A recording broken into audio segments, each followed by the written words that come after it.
Pakistan Peoples party کے ممبر قومی assembly Abdul Qadir Mandokhel نے 150 اداروں کے کانٹریکٹ پر کام کرنے والے ملازمین کو مستقل کرنے کا اعلان کر دیا۔ آج بی بی شہید کے 15ویں یوم شہادت کے حوالے سے پاکستان بھر سے جو جالیاں یہاں پہ آئے ہوئے خراج تحسین پیش کرنے کے لیے، ہم نے جمہوریت کے لیے، عوام کی خدمت کے لیے 2 قائدین کو ہم نے کھویا اور سینکڑوں جالے ہمارے شہید ہوئے، زخمی ہوئے، لیکن الحمدللہ پیپلز پارٹی کی جالوں نے ہمت نہیں آ رہی اور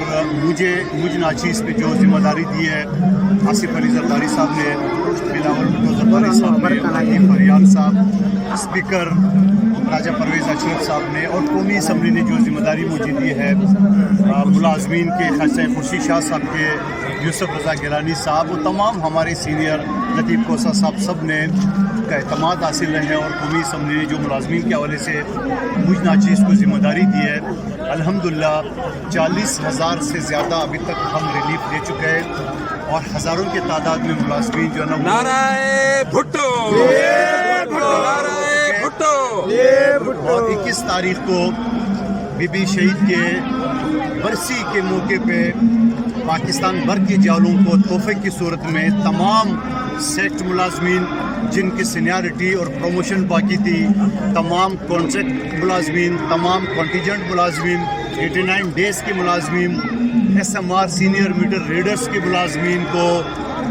30 سپٹمبر 2022 تک، جس میں ڈیلی ویجز بھی شامل ہے، ان کو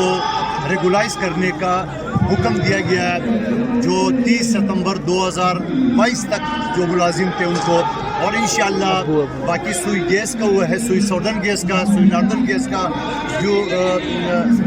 یو جی ڈی سیل والے کا، این ایچ اے کا، آئی بی کا، ریلوے کا اور تمام باقی جو محکمے ہیں ان کے ماتحت ان کی سینیارٹی، ان کا پروموشن، ان کے dues, P D D C, P I D C, 150 کے لگ بھگ 40 وزارتیں، جس میں پرائم منسٹر ہاؤس کے ماتحت ادارے بھی شامل ہیں، اور 150 کے قریب جو ادارے ہیں جس میں کے پی ٹی، کے آئی ڈی ایل پی اور بہت سارے ادارے جس کے ایک نام لینا مشکل ہوگا، ان سب کے ملازمین کے حقوق کے لیے الحمدللہ میری قیادت پیپلز پارٹی میرے ساتھ ہے، اور انشاءاللہ یہ جالا تمام لوگوں کو اپنے حق دلا کے رہیں گے انشاءاللہ۔ ندیم صدیقی، میٹرو 7 پاکستان۔